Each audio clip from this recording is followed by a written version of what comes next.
Hola, es un gusto hablar por primera vez en este canal del curso Técnico de lo Sagrado, impartido por el Centro Holístico Providencia AC y con el permiso del maestro y sumo sacerdote maya Haaland Unik Balaham Kim.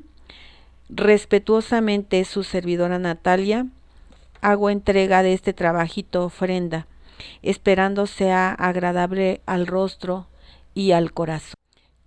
El título, como podemos ver, es El dueño del lugar, desde la cosmovisión mesoamericana. Para este trabajito nos vamos a hacer valer de algunas imágenes, como la que estamos viendo actualmente, que es el mirador del castillo de Palenque. Pero, ¿qué es el dueño del lugar? Para Mesoamérica es la fuerza que habita un ecosistema, aquella que no tiene un depredador. Esto Pero veamos de qué se trata. Primero, ubiquemos el lugar que hemos elegido para demostrar cómo esta fuerza existente está ahí, sin lugar a dudas. La imagen que hemos elegido es el mirador del castillo de Palenque. Como pueden ver, ahora se encuentra descubierta. Y conforme vayamos avanzando, vamos a ir viendo cómo fue desde el primer momento, cómo fue encontrada. Pero veamos cómo fue redescubierta posteriormente. Pero antes un poco de historia. Palenque es una zona arqueológica maya que se encuentra enclavada en el centro de una selva tropical, en lo que hoy es el municipio de Palenque, ubicado al noreste del estado mexicano de Chiapas, a 290 kilómetros de Tuxtla Gutiérrez, que es la capital de Chiapas, y a 220 kilómetros de San Cristóbal de las Casas, el lugar desde donde generalmente se puede ir directamente a esta zona arqueológica. Así que estos vestigios arqueológicos se encuentran muy cerca de lo que actualmente es la ciudad de Palenque. Hablar de Palenque, la zona arqueológica, es hablar de más de 500 años desde el momento en que fue abandonada. Y aún así, es bueno recordar que ya por el año 1567, es decir, después de la llegada de Tatita Cortés, Fray Pedro Lorenzo de la Nada, encargado de evangelizar la selva lacandona, es quien, por así decirlo, bautiza el pueblo cercano a los vestigios con el nombre de Palenque. En su traducción, Palenque significa fortificación, es decir, lugar que hasta este momento es conocido como Palenque. También en otro momento era Otulum, tierra de las casas fuertes, y como podemos observar, los dos nombres hacen referencia a un lugar de construcciones sólidas, resistentes y duras. Más tarde es declarada villa por el decreto de Cádiz en 1813, y en 1972 se convierte en ciudad. El sacerdote Antonio Solís en 1740 descubre la zona arqueológica. Esta zona que está cerca de Palenque, que se encuentra cerca incluso también de los ríos Usumacinta, Chacamax, las cascadas de Misoljá, Agua Azul y Agua Clara. Como podemos ver, este es el Palacio de Palenque. Hemos tomado ahora como principal imagen esta zona, pero veamos más adelante cómo está, en qué lugar está situado. Como podemos ver en esta imagen, el palacio no solamente es un edificio, más bien se trata de un complejo de edificios interconectados que fueron construidos en etapas constructivas, como era costumbre en esa época. Y está construido sobre una terraza artificial, es decir, esta terraza la fueron haciendo para poder situar ahí esta ciudad, y está situada, como se puede ver en el círculo, en la parte central de la zona. de la zona arqueológica, donde se ubica la torre y el castillo de Palenque, que como podemos ver está en la parte media de lo que es la ciudad en total. La torre destaca, está hacia arriba a mano derecha, consta de 4 cuerpos y en su interior se encuentra una escalinata que conduce a la parte alta actualmente, donde se encuentra el mirador y desde donde se puede ver en círculo lo que rodea esta montaña. Esta es una estructura de un sinnúmero de transformaciones arquitectónicas que ocurrieron en el tiempo, como decimos, en etapas constructivas. La zona consta de una gran variedad de elementos, como se pueden ver en la imagen, que son patios alrededor de lo que es el castillo y la torre. Podemos ver los 4 patios, uno de cada lado de esta construcción que es cuadrada, los corredores que están en su interior, galerías subterráneas, que estas no las podemos apreciar, pero que sabemos que existen, ventanas, dinteles, drenaje, los tableros con escrituras jeroglíficas como las de la tumba de Pacal, los tableros escultóricos y decoración en estuco con restos policromados. Todo esto no lo podemos apreciar aquí, pero en esta zona existe. Cuando se hace la visita, se puede ver todos estos vestigios.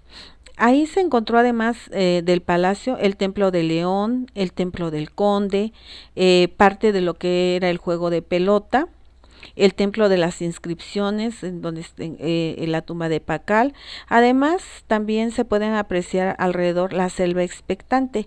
Esta es solamente una especie de, como de dibujo, de recreación, pero sí podemos ver cómo esta zona está rodeada por la selva. Los primeros exploradores se refieren a esta zona como uno de los bloques de piedra y estructuras perdidas entre la densa vegetación. Estos hombres, sin saberlo, están describiendo al dueño del lugar, que al recuperar realmente esta densa vegetación es esta energía, es este dueño del lugar que siempre está en espera de poder recuperar esta energía que ha prestado al hombre que más que se designa como hombre Dios, ya que es el que lucha con todas esas deidades, que en este caso estamos hablando de la montaña, del monstruo montaña contenedor de un sinfín de espíritus, y de la selva. Esta selva alta, conocida incluso como selva negra. Selva negra porque llega un momento en que dentro de la selva no se aprecia la luz de tan densa que se encuentra esta vegetación. Por eso decimos que a estos exploradores, al describir como densa vegetación, no estaban hablando más allá que de este dueño del lugar.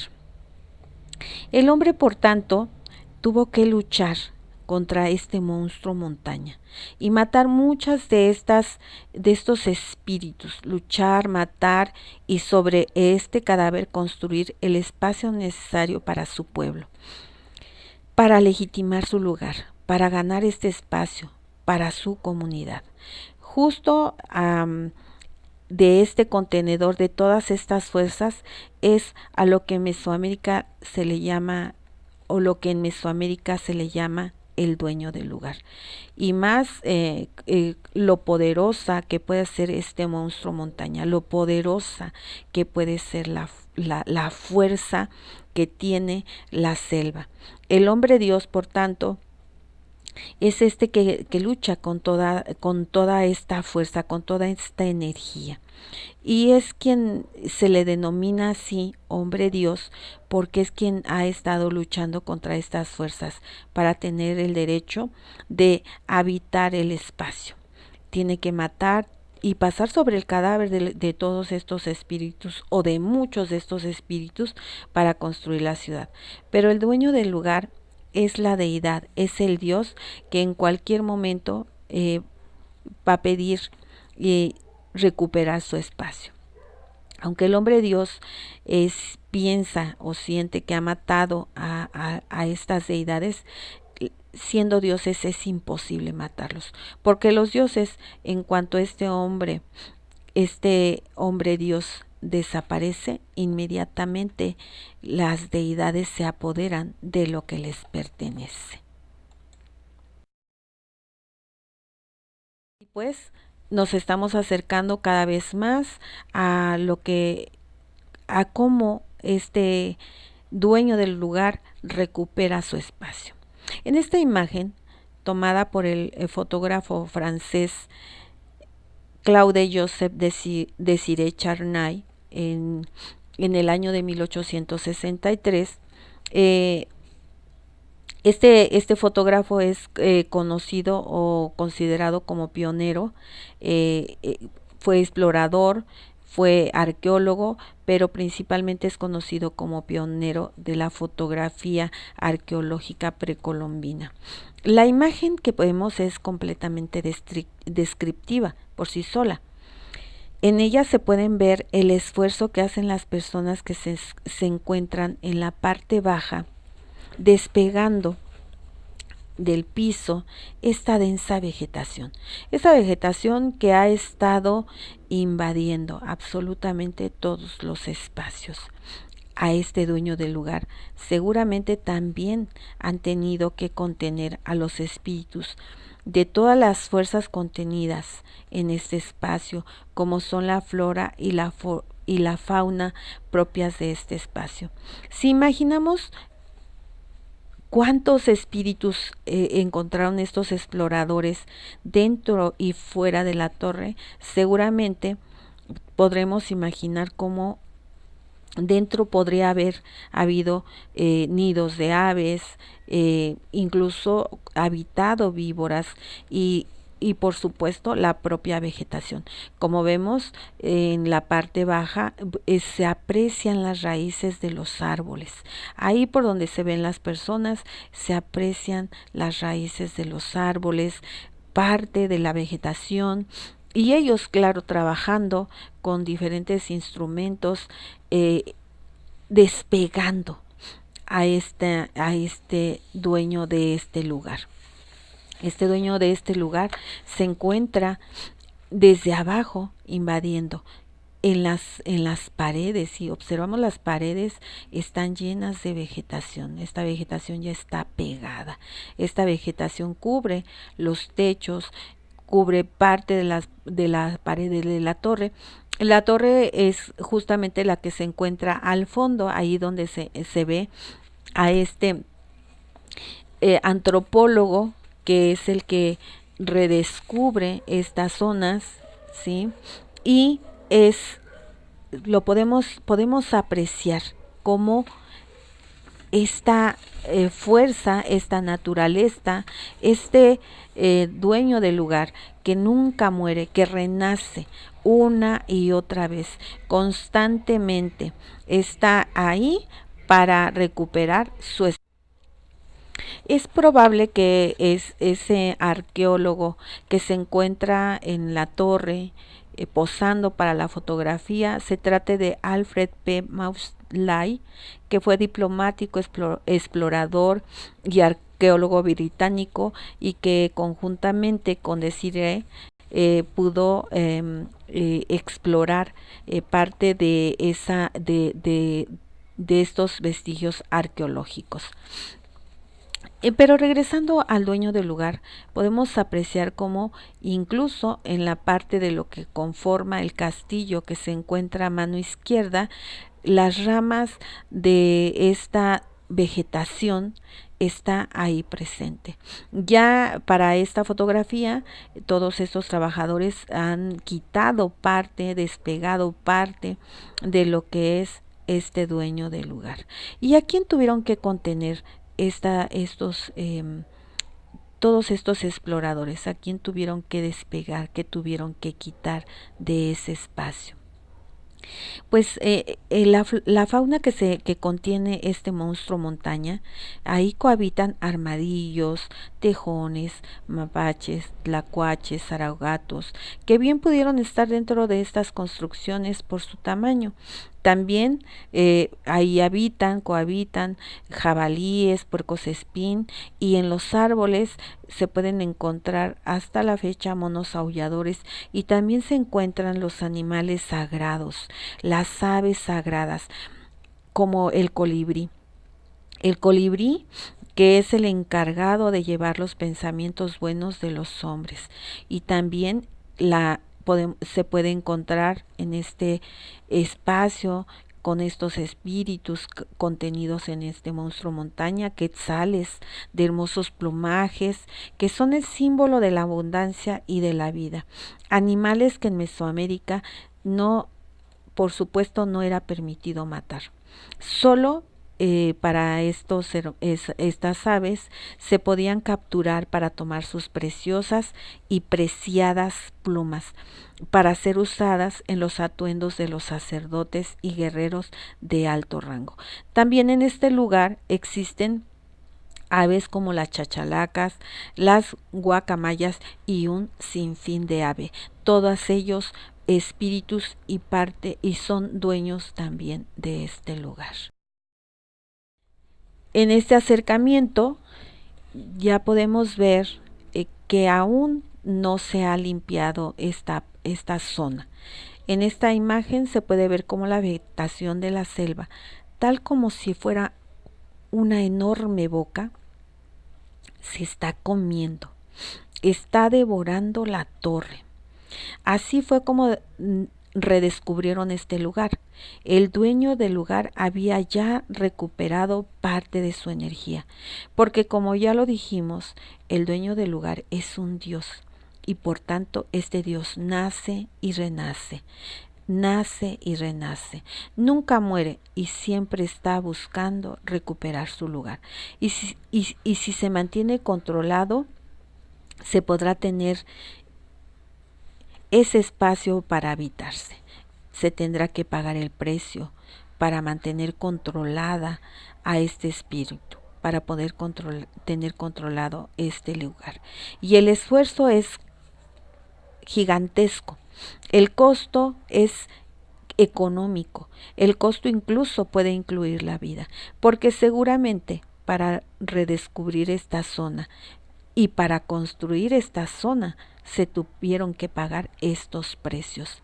Vean cómo atrás está la selva, expectante, introduciendo sus raíces desde la base de la construcción, tapando con la vegetación los techos y haciendo que estos se venzan, se debiliten, incluso naciendo desde los pequeños orificios que se encuentran en las paredes, suave y poderosa vegetación.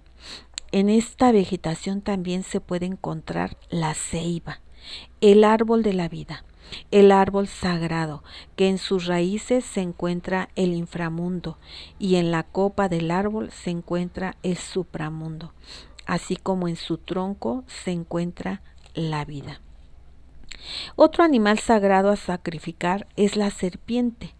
En ese espacio podemos imaginar que seguramente se encontraban un sinnúmero de serpientes, consideradas la encarnación terrestre del sol. Tenemos este acercamiento que nos detalla más en sí lo que es la destrucción de la torre. Y se puede ver cómo esta deidad ha tomado su lugar. Así es como la encontraron, así es como había recuperado su energía esta deidad, esta selva, esta montaña. Vean cómo en la parte superior el espíritu, al parecer como si nos pudiésemos imaginar una gran dentadura, como si le hubiese dado un mordisco que se llevó parte de la torre y que dejó medio mordisqueada la parte de la torre, sobre todo del lado izquierdo. Ahí media masticada, mientras la otra parte ya no estaba, mientras la selva y su vegetación la invaden desde abajo. Se necesita mucha fuerza para contener al dueño del lugar, mucho trabajo, mucha energía, un corazón que lo sostenga, un hombre Dios que mate a esta deidad, que la contenga, que la limite, que la mantenga de alguna manera al margen de ese espacio para tener permiso, para legitimizarse, para poder estar ocupando ese lugar que ya tiene dueño. Para concluir, así es como el dueño del lugar, este ecosistema, recupera la energía que presta, tapando, invadiendo, destruyendo, pegándose, aplastando, devorando lo que le pertenece. En cuando el corazón que lo sostiene, la fuerza que lo mantiene controlado se va, es decir, cuando el hombre de Dios ya no está, el dueño del lugar reclama y recupera su espacio, en ocasiones suavemente, en otras violentamente. Cuando él dice, ya no hay permiso para que tú estés aquí, recupera su energía sí o sí. Con esto finalizamos y nos vemos hasta la próxima.